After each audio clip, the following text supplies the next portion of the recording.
Hi నమస్తే. నేను మీ journalist రెహమాన్ని.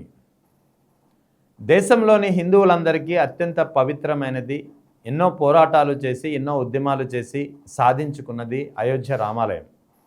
అటువంటి అయోధ్య రామాలయంలో ఒక్కసారిగా దేశవ్యాప్తంగా చర్చనీయాంశమైంది. అయోధ్య రామాలయంలో అయోధ్య రాముని సాక్షిగా జరిగినటువంటి దొంగతనం, అది కూడా భారీ దొంగతనం. ఏకంగా 7 కోట్ల రూపాయల వరకు అయోధ్య రామునికి చేరాల్సినటువంటి విరాళాలు, నగదు మాయమైపోయిందనేది ప్రధానమైనటువంటి ఆరోపణ. ఇది కేవలం ఆరోపణ మాత్రమే కాదు, ఇందుకు తగ్గ ఆధారాలు కూడా స్పెషల్ ఇన్వెస్టిగేటివ్ టీం అనేది సేకరించింది. ముఖ్యంగా అయోధ్య రామాలయానికి సంబంధించి 8 మంది ఆలయ సిబ్బంది హస్తం ఉంది ఇందులో అనేది చాలా క్లియర్గా బయటకు తేలినటువంటి అంశం.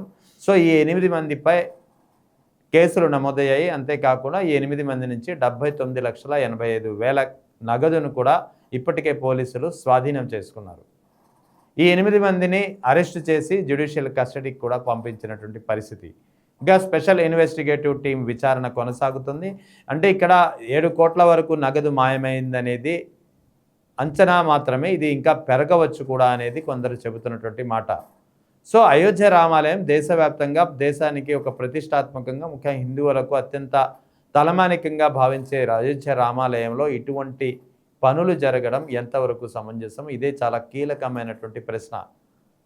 అయోధ్యలో ఉన్నది కూడా బీజేపీ ప్రభుత్వం, అది కూడా యోగి నేతృత్వంలో ఉన్నటువంటి, యోగి ముఖ్యమంత్రిగా ఉన్నటువంటి ప్రభుత్వంలో, రాష్ట్రంలో అయోధ్య రామాలయంలోనే, సాక్షాత్తు అయోధ్య రామాలయంలోనే ఇంత భారీ స్థాయిలో దొంగతనం జరగడం, అది కూడా నగదు తారుమారు అవ్వడం దేనికి సంకేతం అనేది ఒక ప్రధానమైనటువంటి విమర్శ. ప్రతిపక్షాలు కూడా దీన్ని ఒక తీవ్రమైనటువంటి అంశంగా పరిగణిస్తూ ఎండగడుతున్నాయి. సో ఇప్పటికే 8 మందిని అరెస్ట్ చేశారు. ఇంకొందరి హస్తం ఉందనే దిశగా సిట్ అనేది విచారణ కొనసాగిస్తోంది. సీసీటీవీ ఫుటేజ్ను, రికార్డులను కూడా తారుమారు చేశారనే ఆరోపణలు కూడా పెద్ద ఎత్తున ఉన్నాయి. అయోధ్య రామాలయం అంటే తలమానికం కాబట్టి హిందువుల ప్రతిష్ట పోతుందనేది సర్వత్రా వినిపిస్తున్నటువంటి ఆందోళన. సో ఇంత అలా జరుగుతుంటే అయోధ్య విషయంలో, అయోధ్యలో ఇంత భారీ ఎత్తున 7 కోట్ల మేర దొంగతనం జరిగిందనే ఆరోపణలు వస్తూ ఇప్పటికే 80 లక్షల నగదు స్వాధీనం చేసుకున్న పరిస్థితి, 8 మందిని అరెస్టు చేసిన పరిస్థితి, హిందువులు అత్యంత పవిత్రంగా భావించే అయోధ్య రామాలయంలో ఇలాంటి సంఘటన జరిగితే ఆంధ్రప్రదేశ్లో కూటమి ప్రభుత్వ నేతలు ఏమైపోయారు? ఎందుకు మౌనం వహిస్తున్నారు? ఎందుకు మాట్లాడలేకపోతున్నారు? అంటే మీ కూటమి పార్టీ, మీ ఎన్డీఏ ప్రభుత్వం అధికారంలో ఉన్నటువంటి యూపీలో జరిగింది కాబట్టి మౌనం వహిస్తున్నారా? చంద్రబాబు నాయుడు కూడా నోరెత్తడం లేదు. తనను తాను అన్అపాలజెటిక్ సనాతని హిందూగా ప్రకటించుకుని ఒక్కొక్కసారి ఒక్కొక్క వేషం దాల్స్తూ వచ్చే డిప్యూటీ సీఎం పవన్ కళ్యాణ్ కూడా ఎందుకు మాట్లాడలేకపోతున్నాడు? ఎందుకు మౌనం వహిస్తున్నాడు అనే ప్రశ్న ఇప్పుడు సర్వత్రా వినిపిస్తోంది. ఇది అయోధ్యకి మాత్రమే, ఉత్తరప్రదేశ్కు మాత్రమే పరిమితమైనటువంటి అంశమే అని అనుకుంటే అది చాలా పొరపాటు. ఎందుకంటే అయోధ్య అనేది దేశవ్యాప్తంగా, ప్రపంచవ్యాప్తంగా ఉన్నటువంటి అందరి హిందువులకు సంబంధించినటువంటి విషయం. ఇది అందరు హిందువులకు పవిత్రమైనటువంటి ఆలయం. ఇది అందరు హిందువులు అత్యంత పవిత్రంగా ఆరాధించే శ్రీరాముని ఆలయం. ఇది అంతేకాదు ఎన్నో దశాబ్దాలుగా పోరాడి సాధించుకున్నటువంటి ఆలయం. ఇది బాబ్రీ మసీదు నుంచి శ్రీరామ ఆలయంగా మారినటువంటి వైనం ఇది సుప్రీంకోర్టు తీర్పు నేపథ్యంలో. మరి ఇంత ప్రతిష్ట సంబంధించినటువంటి ఆలయం అయినప్పుడు, హిందువులకు సంబంధించినటువంటి మనోభావాలకు సంబంధించినటువంటి అంశమైనప్పుడు తనను తాను అన్అపాలజెటిక్ సనాతని హిందూగా ప్రకటించుకొని వేషధారణ చేసి గుడిమెట్లు కడిగే సనాతనిగా భావించే పవన్ కళ్యాణ్ ఎందుకు మాట్లాడడం లేదు? అక్కడ బీజేపీ అధికారంలోకి ఉంది కాబట్టి మాట్లాడడం లేదా?